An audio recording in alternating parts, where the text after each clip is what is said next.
para nós. Mas o que nós precisamos fazer e entender é: Deus tem o modo, o jeito e a forma de fazer e de agir, e que na maioria das vezes contradiz a lógica humana e a nossa realidade. Por isso ele é Deus. Gênesis capítulo 41. A visão provoca dores. E algo que eu deixei grifado e que eu também coloquei como parte desse tema, ou parte dessa orientação, é: não deixe que as vacas magras devorem as vacas gordas. E principalmente nesse ano em que nós já estabelecemos tudo para Ele. Irmão, eu quero dizer para vocês que já está tudo resolvido para esse ano. Mas você não poderá permitir que as vacas magras comem as vacas gordas. Esse vai ser trabalho seu, porque o Senhor estabeleceu este ano para que venhamos crescer, prosperar, desenvolver, manifestar o reino dele de uma forma eficaz e conquistar para o reino. E para isso eu preciso me estabelecer nesse entendimento, para que as vacas magras não comam o produto que for produzido das vacas gordas. Aleluia! Gênesis 41, do versículo 15 ao 25.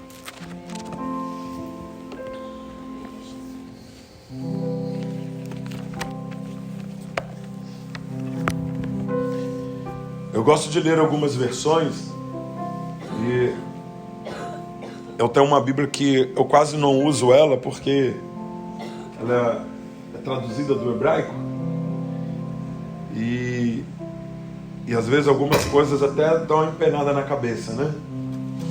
Mas ela é boa para nos fazer alargar o entendimento dentro daquilo que o Senhor orientou para o seu povo, e ela nos ajuda a expandir o entendimento.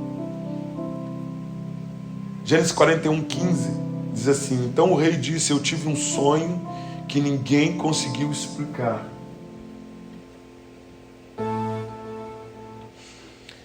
Ouvi dizer que você é capaz de explicar sonhos. Isso não depende de mim, respondeu José. É Deus quem vai dar a resposta para o bem do Senhor, ó rei. Aí o rei disse: sonhei que estava em pé na beira do rio Nilo. De repente saíram do rio 7 vacas bonitas e gordas e começaram a comer o capim da beira do rio. Depois saíram do rio outras 7 vacas, mas essas eram feias e magras. Em toda a minha vida eu nunca vi no Egito vacas tão feias como aquelas. E as vacas feias e magras engoliram as bonitas e gordas, mas nem davam para notar isso, pois elas continuavam tão feias como antes. Então eu acordei. Depois tive um outro sonho, e vi 7 espigas de trigo, boas, cheias de grãos, as quais saíram de um mesmo pé. Depois saíram 7 espigas secas, queimadas pelo vento quente do deserto, e elas engoliram as 7 espigas cheias e boas. Eu contei os sonhos aos adivinhos, mas nenhum deles foi capaz de explicar. Então José disse ao rei: os 2 sonhos querem dizer a mesma coisa. Por meio dele, Deus está dizendo ao Senhor que ele vai fazer. No versículo 32 ele diz: a repetição do sonho quer dizer que Deus resolveu fazer isso e vai fazer logo. Uma das coisas e características que eu vejo na vida de José é a dependência. Porque enquanto ele esteve lá na prisão, enquanto ele esteve naquele período preso, ele sempre colocou a vida dele na dependência de Deus. E quando o Senhor começou a dizer ou estabelecer que era o tempo, o Senhor começou a preparar aquele moço e começou a colocar pessoas na conexão dele. Para quê? Para que essas pessoas pudessem e começassem a ter sonhos, para que ele então pudesse o quê? Ter o discernimento dos sonhos. E então 2 moços têm um sonho na prisão, e ele tem um discernimento do sonho desse moço. E o segundo, ele vai dizer o seguinte: olha, quando você estiver diante do rei, fala com ele, lembra de mim, para que me tire desse lugar. E diz a Bíblia que o copeiro esqueceu totalmente de José. E 2 anos depois, Faraó tem esse sonho, e no momento que ele tem esse sonho, que ninguém consegue trazer o discernimento, ele chega para o rei e declara dizendo: eu cometi um engano, pois há 2 anos, um homem chamado José, lá na cadeia, ele decifrou os nossos sonhos, o meu e do padeiro, e os nossos sonhos se cumpriu na íntegra. Então ele manda chamar José, e José vem depressa e chega diante do rei, e quando o rei explica ou começa a falar com ele, ele declara ao rei o seguinte: isso não depende de mim. Um homem que viveu a masmorra, a dor, a tristeza, a angústia de estar preso num lugar por algo que não havia cometido ou por crime nenhum, ainda conseguiu forças dentro de si para estabelecer, diante da oportunidade que ele tinha, porque o rei o mandou chamar, e ele não se encheu de si, mas muito pelo contrário, ele declarou: se o Senhor quiser, Ele irá fazer, pois isso não depende de mim, isso depende do Senhor, é Ele que me dá a interpretação dos sonhos. Diante disso que eu estabeleci, ou foi estabelecido como a visão que provoca dores, eu lembro quando Moisés pega os espias e envia os espias para espiar a terra, os 11, e chegando lá, eles vê tudo e no tempo eles retornam, e o relato deles era extraordinário. Os frutos que eles trouxeram da terra era algo assim fantástico. Um cacho de uva tinha que ser trazido por 2 homens. E no decorrer desse relatório, houve um momento em que alguns desses homens começaram a inflamar o povo a respeito daquilo que eles encontraram naquela terra. A terra é boa, a terra emana leite e mel, é uma terra realmente fantástica, mas tem grandes desafios. É uma terra onde tem gigantes, é uma terra que tem problemas, é uma terra que tem muita dor, muita angústia, é uma terra onde aqueles homens, diante de nós parecemos gafanhotos diante deles. Por mais que Deus seja poderoso, eu creio que seja difícil nós entrarmos naquela terra. A grande realidade é que a maioria de nós, quando nos deparamos com um momento ou um tempo de dificuldade, nós olhamos para a nossa realidade, olhamos para a nossa condição, seja ela financeira, espiritual ou psíquica, e alinhamos Deus na nossa realidade. Colocamos Deus como se fosse a nossa realidade, e por isso nós começamos a murmurar, a reclamar e a declarar que, embora Deus seja poderoso, Ele não era capaz de mudar a nossa história ou a nossa situação. É por isso que esse tipo de comportamento afasta as pessoas de Deus e impede da manifestação da graça de Deus na vida das pessoas. O grande problema é que alinhamos ou buscamos parametrizar Deus com a nossa realidade. Quando você recebe uma palavra profética de que haverá uma casa nova para você, e que Deus está te dando uma chave de uma casa, aí você olha assim: tá, pode ser, mas só acredito vendo. Por quê? Porque eu vou relacionar aquela palavra profética à minha condição financeira. E é por isso que muitos não recebem o milagre e não andam na provisão total de Deus, porque eles confiam naquilo que eles veem e não naquilo que eles não veem. Paulo vai dizer que aquilo que nós não vimos é mais poderoso do que aquilo que vimos. A dinâmica de Deus não segue o mesmo caminho da minha dinâmica. Sabe por quê? Porque para Deus não há impossível. Porque para Deus basta um haja, basta uma palavra, um dar dele e tudo se realiza. Não tem como. E dentre aqueles homens, sempre tem aqueles mais corajosos. E levanta-se então Josué e Caleb. Ele falou assim: a terra realmente tem gigantes, a terra realmente tem muitos problemas, mas se Deus disse que vai nos dar, nós vamos no nome do Senhor e nós vamos conquistar aquela terra. Você sabe o que eu vejo diante desse cenário, dessa história? Eu vejo duas coisas. Porque eu já perguntei isso a algumas pessoas: qual é o nome de pelo menos um dos 9 que trouxeram um relatório negativo para Moisés? Quem lembra do nome pelo menos de um que disse que a terra era boa, tinha gigante, mas Deus, nós não poderíamos lutar contra eles? Sabe por quê, amados? Porque ninguém lembra do nome de derrotado. Ninguém lembra do nome daquele que tem um problema para cada solução. Sabe aquele crente que você traz para ele uma solução para um problema? Ele fala assim: tá, e tudo bem, mas e se acontecer agora aquilo? Não, se acontecer agora aquilo, a gente faz isso. Tá, tudo bem. E se acontecer isso? Ah, se for acontecer isso, então deixa eu ver. Agora a gente faz aquilo outro. Tá, e se aqui, naquilo outro acontecer aquilo outro? Eu falo assim: irmão, desculpa, vai se lascar. Porque você não quer uma solução para o seu problema, você quer um problema para cada solução que nós estamos dando para você.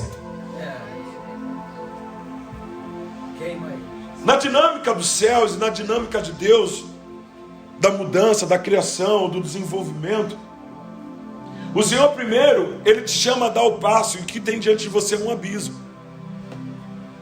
Ele fala para você: só tenha coragem, dê o passo. E você fala: Senhor, mas não tem nada aqui, só tem um abismo, não pode dar o passo. E a pessoa fala: Senhor, mas não pode dar o passo que eu te sustento com minha mão. Eu falei: Senhor, mas não dá para botar uma redezinha embaixo, porque se vazar pelo dedo, né? E você pode colocar uma redezinha embaixo. Ele falou assim: não. Sabe por quê, amados? Porque não existe plano B com Deus. Com Deus é somente plano A. O que tem impedido muitos de conquistar é que eles estão querendo ver para crer. Eu digo para você que você não precisa ver para crer, você precisa só crer. Porque a dinâmica da conquista dos céus não está relacionada a esta condição humana, mas está relacionada a uma condição sobrenatural. Essa é a questão. É isso que faz a diferença. O grande problema é que a glória de Deus tem se esvaído da vida de muitos por causa da sua condição, ou por causa dos nomes que Ele tem dado a cada problema que Ele tem vivido na sua vida. É interessante que nome é algo muito comum na Bíblia, e a mudança de nome, porque isso também muda paradigma e visões. E um dos textos que eu quero compartilhar com vocês está em Gênesis também 41, do versículo 50. Abra sua Bíblia.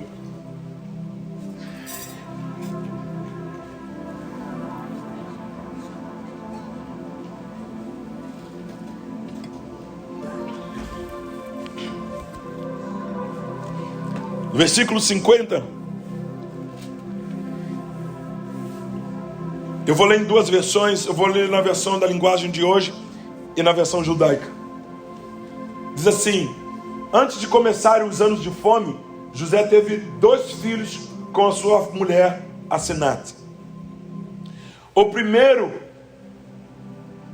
pôs no primeiro o nome de Manassés, e explicou assim: Deus me fez esquecer de todo o meu sofrimento e de toda a família do meu pai.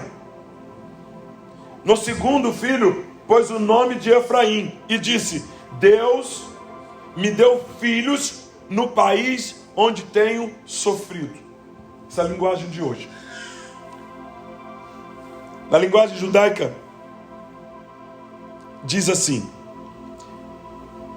Yosef teve 2 filhos, E antes que os anos de fome chegassem, nascido de Osnat, a filha de Potífera, sacerdote de On, Yosef chamou seu primogênito de Manassés, que quer dizer causa de esquecimento. E ele declara: porque Deus me fez esquecer de todas as dificuldades que sofri nas mãos da minha família. Ao segundo, ele deu o nome de Efraim, que quer dizer fruto. Pois Deus tornou-me fértil na terra do meu infortúnio.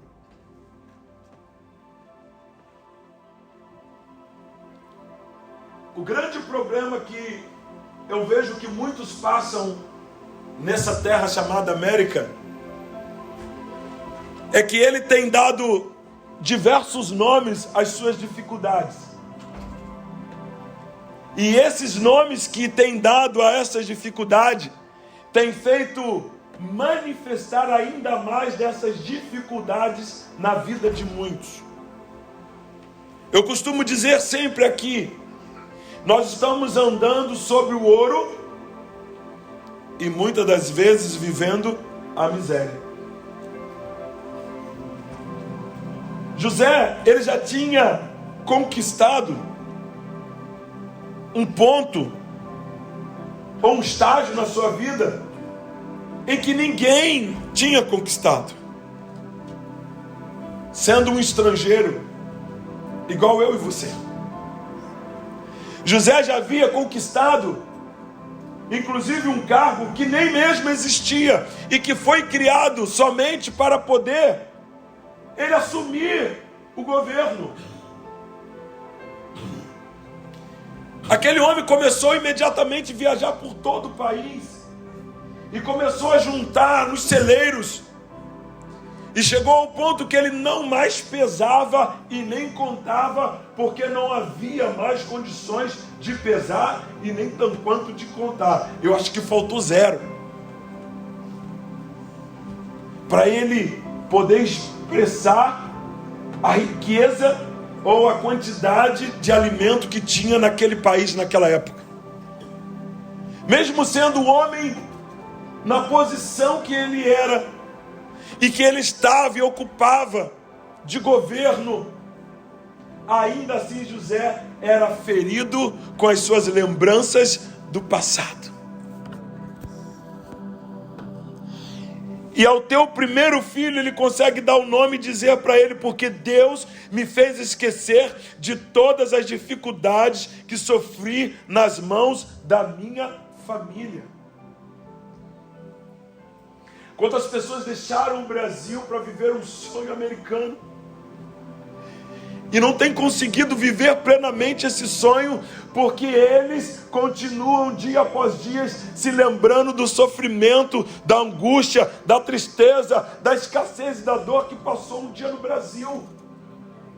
Mesmo aqui podendo usar perfumes bons, boas roupas, comer boa comida, com toda a dificuldade que possa ser aqui, é difícil de alguém passar fome. Eu sei que tem gente que ainda passa dificuldade, mas a realidade é que os custos não permitem que a grande maioria passe por esse momento. Ainda assim continuam se lembrando do tempo da sua aflição. Mesmo depois, muitos de conseguirem vencer e romper aqui, eles continuam ainda vivendo o tempo ou a dor desse tempo pelo qual eles passaram por tanta angústia e sofrimento no Brasil. E muitos não conseguem viver plenamente, enxergar a vontade de Deus e o favor dele de uma forma mais profunda, por causa das lembranças que se amarram no passado, mesmo depois de ter vivido ou estar vivendo dias diferentes ou dias áureos nesse lugar. Sabe por que o futuro de muitos não tem mudado aqui? Porque ainda continuam com as lembranças agarradas das suas bagagens, como uma âncora, puxando as pessoas para trás ou para o fundo, impedindo delas romperem em outros níveis. Quando José vê os irmãos entrarem, porque ele era o governador e ele recebia todo mundo, José já era um homem totalmente transformado. Quem olhasse para José via que ele era um egípcio. Os irmãos não conheceram ele, mas quando ele bateu a zóio neles, ele falou assim: são os caras. Depois de José ter armado tudo que armou, prendeu Simeão debaixo do trono dele.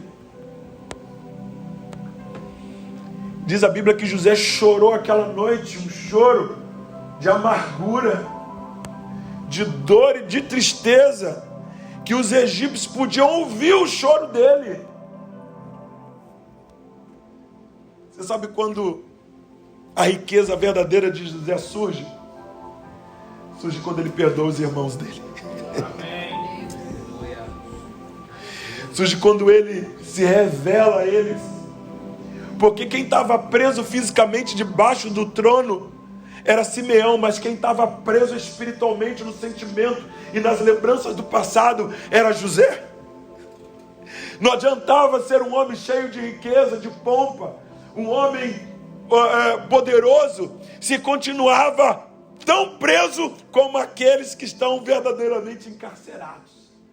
E o que tem levado muitos crentes nesse país a não romperem e a não viver o melhor de Deus neste lugar, primeiro, são os nomes que tem dado para o tipo de situação ou de momento que tem vivido na sua vida. Segundo, a falta de perdão àqueles que eles deixaram, seja lá ou seja aqui nos Estados Unidos. Não tem como Deus estabelecer um novo tempo na vida de ninguém debaixo de um manto desse de falta de perdão. Não tem. É por isso que as visões que o Senhor nos dá a respeito do nosso futuro nos provoca dores, porque nós olhamos a nossa realidade e tudo aquilo que já empreendemos de força para poder mudar isso nesse país, e ainda assim nós não conseguimos. E então, quando alguém vem com uma palavra profética, eu digo assim: você não conhece minha realidade. Eu digo para você que nem me interessa a sua realidade. O que me interessa é o seu futuro, porque Deus tem um futuro intacto para você. Eu quero dizer para você que seu futuro está intacto. Ninguém mexeu nele. Está esperando por você para mudar sua história, sua trajetória, sua descendência. Aleluia! Aleluia! A crise, ela vai forjar, na realidade ela não vai forjar, ela vai descobrir aquilo que está dentro de nós. Quem verdadeiramente somos. Porque é muito fácil dar glória a Deus e aleluia quando tudo vai bem.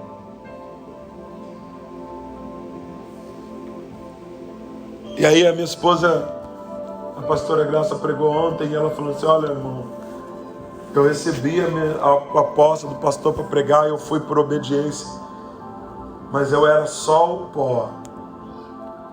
Não era só do cansaço, era das lutas. E eu vinha com ela no carro cantando a música de Midian Lima: será que você ainda pode adorar quando não tem motivos para cantar? E a mulher de Deus disse: abandona esse seu Deus e morre. Eu falei: Graça, a maior dádiva de um homem e a coisa que mais deixa o inferno enlouquecido é adorar a Deus em meio a uma tempestade.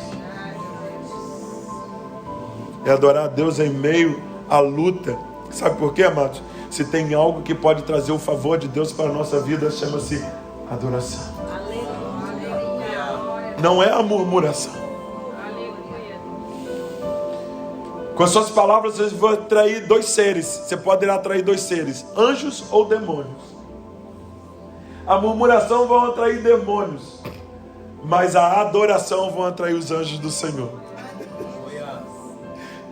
E quando o Senhor dá ordem aos anjos, não é como dar ordem para mim, Porque além disso, além de tudo, o Senhor me deu uma coisa chamada livre-arbítrio. Eu posso obedecer ou não, mas anjo não tem livre-arbítrio. Anjo cumpre aquilo que o Senhor manda. E quando ele manda e dá uma ordem ao nosso respeito, a única coisa que eles podem fazer é cumprir. Fazer aquilo quanto ele estabeleceu e determinou para a nossa vida. Eu aprendo com essa palavra que aonde terminam os meus recursos, começam os recursos de Deus. Aonde terminam as minhas forças, começam as forças de Deus. Aonde terminam os meus projetos, começam os projetos de Deus. Aonde termina os meus planos, começam os planos de Deus. Então a crise, ela vem para refinar-nos, ela vem para nos alinhar com propósitos maiores do que aquele que nós estabelecemos no princípio da nossa caminhada. A crise é uma ferramenta para refinar a nossa fé no Deus. A crise não vem para matar ninguém. E eu digo para você que o choro também não mata ninguém. Porque eu nunca vi uma lápide dizendo: eis aqui alguém que morreu de tanto chorar. Não mata. Minha avó dizia que choro abre o pulmão. Deixa que abre o pulmão. Mas tem pulmão que está bem aberto.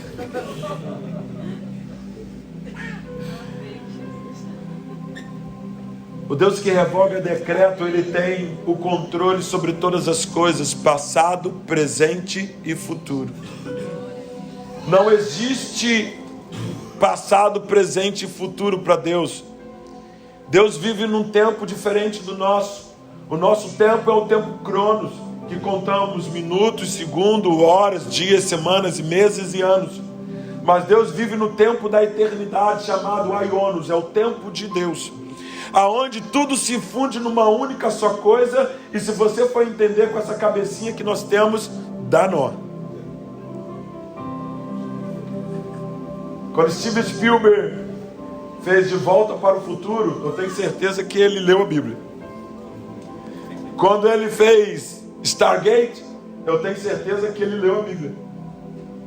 Porque Deus é o único que pode estabelecer um momento hoje na sua vida para estancar aquilo que está acontecendo nesse momento na sua vida.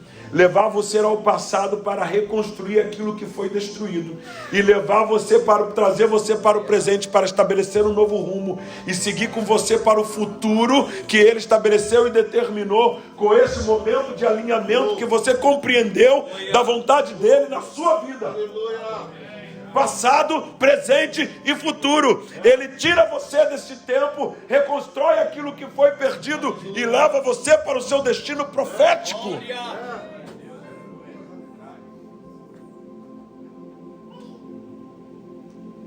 Deus estabeleceu o tempo para nós, porque era necessário estabelecer esse tempo. Mas dentro desse tempo, Ele estabeleceu para que nós voltássemos os olhos para Ele, para confiar e acreditar nos processos que Ele tem para a nossa vida.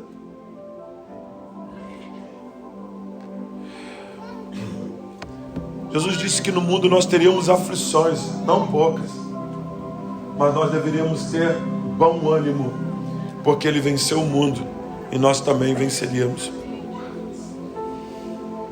Deus tem nos ensinado muito mais com as nossas derrotas do que com as nossas conquistas. Deus tem nos ensinado muito mais com as nossas perdas do que com os nossos ganhos. O que mais interessa para Deus é fazer de você e de mim pessoas melhores do que somos hoje. Para Deus fazer aquilo que você busca, aquilo que você quer, é muito simples e fácil. Basta Ele dizer e tudo se cumpre. Eu costumo dizer que as pessoas muitas das vezes pedem ao Senhor um sinal, ou pedem ao Senhor um milagre, e tudo que elas recebem é um ensino. Não precisamos de milagre, nós precisamos do ensino.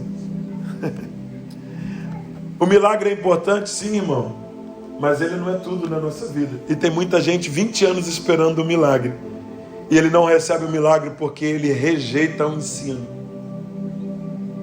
Não tem como. As pessoas pedem ao Senhor peixe e ele dá uma vara de pescar. Sabe para quê?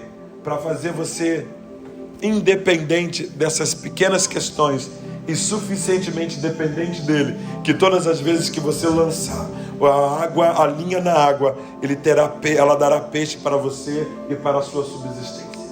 Aleluia. Muitos têm pedido um milagre, e esse não será um ano de milagres, será um ano de muito ensino, será um ano de muita conquista, mas será um ano de muito ensino. Muito. E quando esse tempo Cronos de 2020 chegar, em 31 de dezembro de 2020, teremos grandes histórias para contar nesse lugar. Grandes conquistas. Grandes triunfos. Eu acho que deveremos começar esse culto às 4 horas da tarde. Só para ver os irmãos testemunhar. Sem ter que correr. Fala aí, irmão, fala aí. E vai começar a dizer, irmão. E vou dizer um negócio para você, vai ser um negócio muito louco. Sabe por quê? Porque mais importante do que tudo isso foi o que eles aprenderam com aquilo que eles viveram. As crises sempre me ensinam coisas novas. E a minha limitação aciona o sobrenatural de Deus. E Deus quer acionar o sobrenatural dele na nossa vida. Na realidade, eu vou corrigir isso. Ele já acionou o sobrenatural dele na nossa vida. Ele já acionou. Ele já ligou a chave geral assim, ó. Ele abriu o caminho para que venhamos conquistar este ano de 2020. Não deixe que as vacas magras comam as vacas gordas. Não deixem que as espigas magras comam as espigas gordas. O Senhor há de colocar grandes coisas na mão de vocês, mas vocês vão precisar recorrer à sabedoria dos céus para poder administrar aquilo que Ele há de entregar a vocês. É tempo de grande aprendizado. Não desperdice aquilo que Deus vai lhe dar, porque talvez uma chance como essa você não tenha mais. Coloque-se de pé.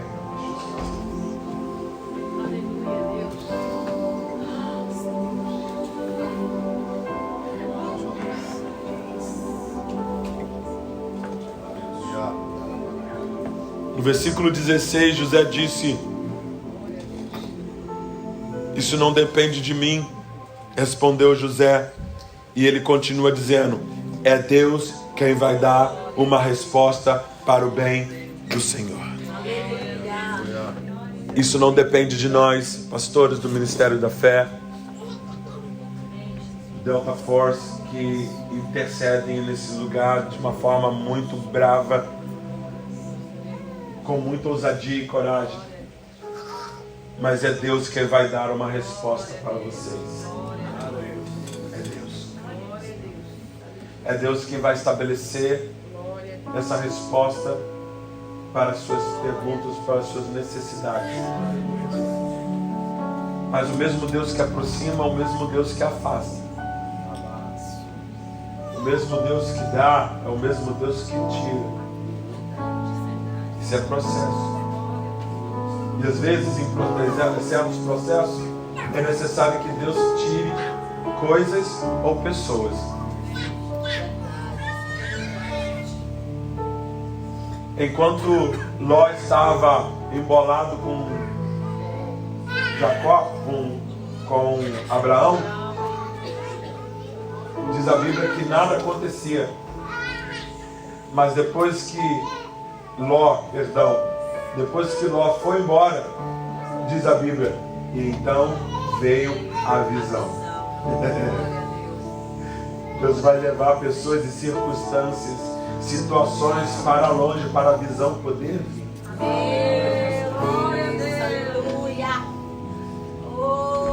Deus não guia o seu povo no escuro.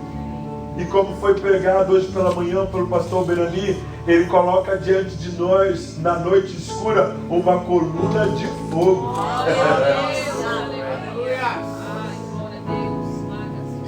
Deus vai ampliar as nossas visões. Deus vai estabelecer as nossas visões. Deus ampliará as nossas visões.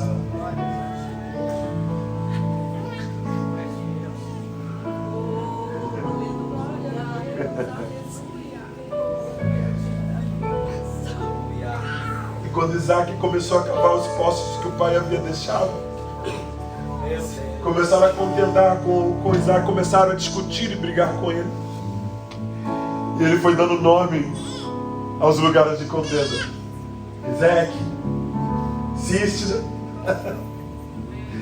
Até que ele chegou num lugar e cavou um poço, e ali ninguém brigou com ele. Ali ninguém discutiu com ele o direito daquele poço. E ele deu o nome daquele poço de Reobote, o poço do alargamento. Aleluia! O Senhor vai alargar os poços da sua vida. O Senhor tem um Reobote para você. O Senhor tem um Reobote esperando você chegar, cara. Mas você vai ter que fazer como Isaac. Você vai ter que cavar o poço. Você vai ter que erguer as mangas. Você vai ter que fazer esforço.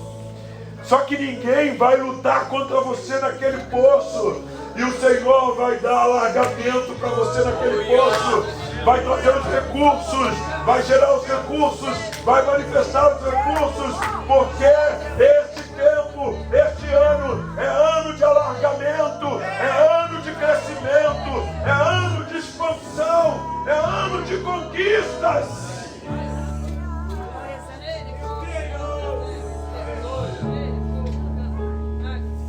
Deus vai dar conhecimento avançado para muitos aqui. Porque só se tem conquista avançada com conhecimento avançado. Deus vai dar conhecimentos sobrenaturais avançados para muito aqui. Muito louco. Muito louco. E se você for como Jacó, que não negligenciou quando o anjo apareceu para ele e disse para ele: faça marca nas varas, faça listrados, malhados e rajados. E nascerá desse jeito. Se você não negligenciar isso, você vai ver que nascerá conforme o Senhor estabeleceu. Conforme o Senhor estabeleceu, para que seja feito no nome dele. Reobote, poço do alargamento. Eu profetizo alargamento dos poços na sua vida. Eu profetizo alargamento de fronteiras na sua vida. Eu profetizo conquistas ilimitadas do Senhor na sua vida.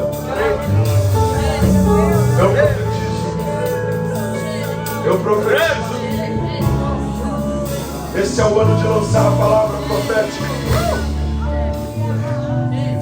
Esse é o ano de nós lançarmos muitas palavras proféticas. E no texto que o evangelista Léo leu aqui, e que a pastora Graça leu ontem também, muitas coisas saltaram aos meus olhos, e uma delas era: dê ordem ao Espírito.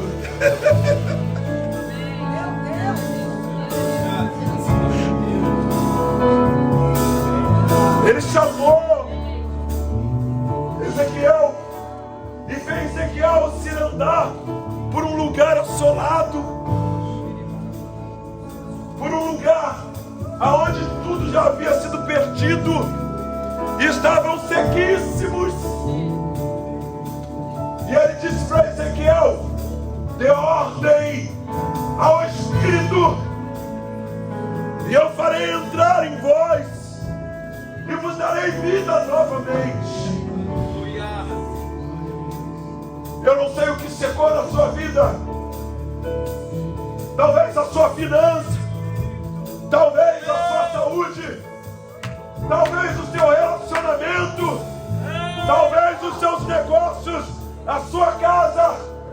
Mas eu dou ordem ao Espírito: entre nos lugares assolados, entre nos lugares assolados. Espírito de Deus, entre nos lugares assolados.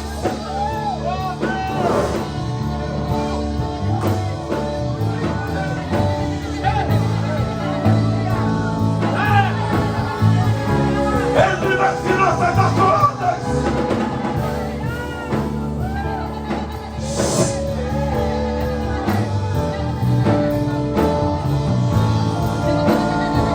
Entre nos lugares assolados.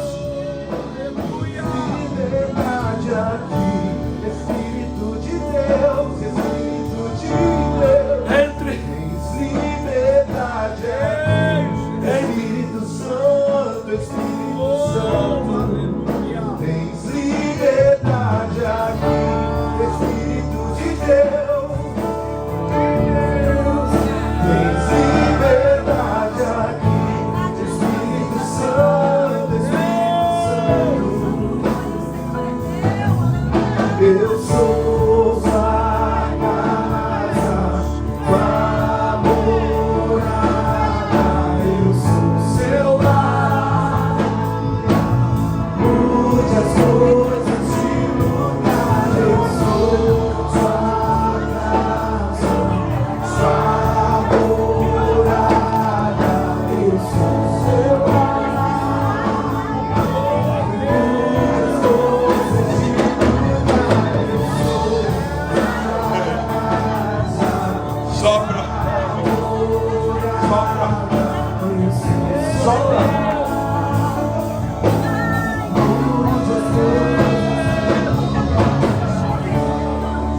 Ezequiel disse assim: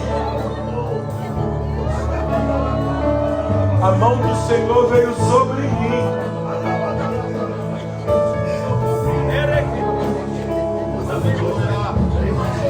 E ele disse que Adonai o carregou no Espírito.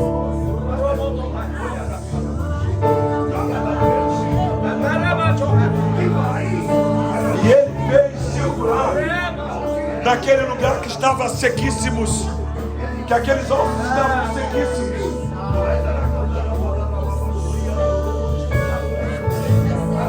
E então ele me disse: profetize a respeito desses ossos e diga-lhes: ossos secos, ouça o que Adonai diz. Ossos secos, vida seca, finanças secas, relacionamentos secos, ouça o que Adonai diz. Porém o fôlego entre em você e você viverá. E ele disse que profetizou e houve um barulho muito grande. Nessa noite houve um barulho no espírito, no mundo espiritual. No momento em que profetizamos, o Senhor começou a quebrar os alicerces, as estruturas, aquilo que estava impedindo o seu relacionamento, impedindo a sua vida financeira, o seu negócio, a convivência harmônica familiar, as conquistas que você projetou, os documentos que estavam retidos.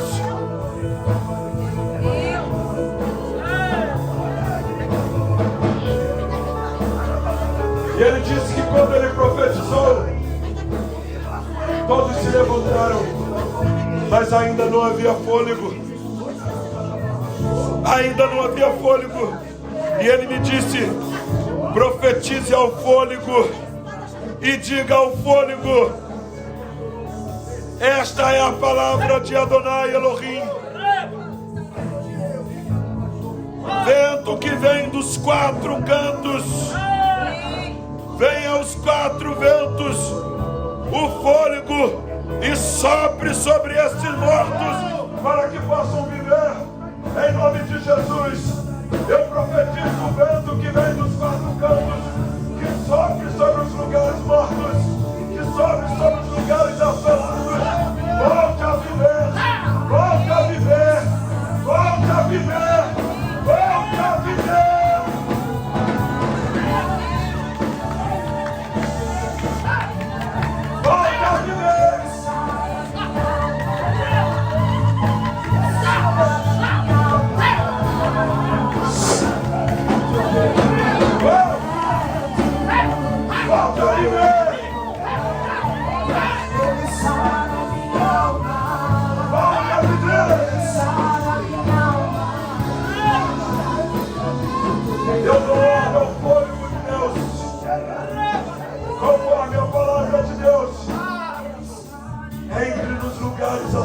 vivos e faça viver aquilo que estava morto.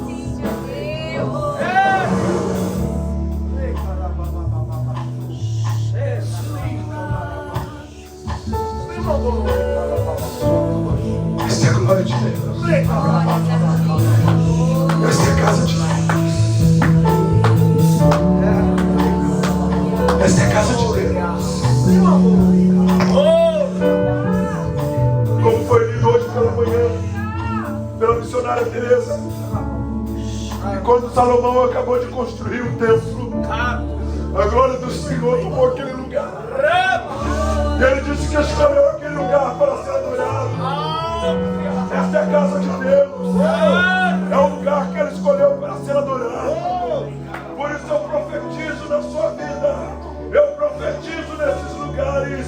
E eu profetizo: vem em nome de Jesus e manifeste no físico tudo aquilo que o Senhor estabeleceu no Espírito para que você alcance e conquiste.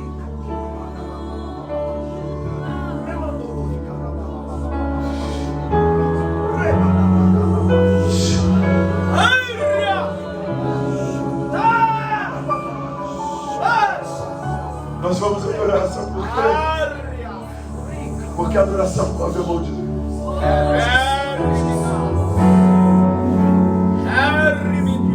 No som do piano, no som do baixo, no som da bateria, nós vamos adorar. Uma adoração extravagante, como Miriam fez, que pegou o seu pandeiro, juntou ele, olhou para as mulheres e começou a declarar: vejam o que o Senhor fez. Vejam o que o Senhor fez. Veja, Lorena, o que o Senhor fez. Veja, Lorena. Veja, pastor Berani, o que o Senhor fez. Veja, pastora Graça, o que o Senhor fez. Pastora Célia, veja o que o Senhor fez. Adore o Senhor. Adore. Adore. Adore. Adore. Adore o Senhor. Adore o Senhor. Adore o Senhor. Adore o Senhor.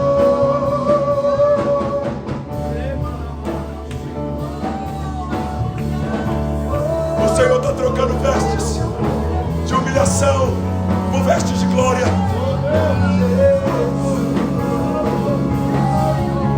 Eu quero conhecer Jesus. O Senhor está trocando vestes de humilhação por vestes de glória.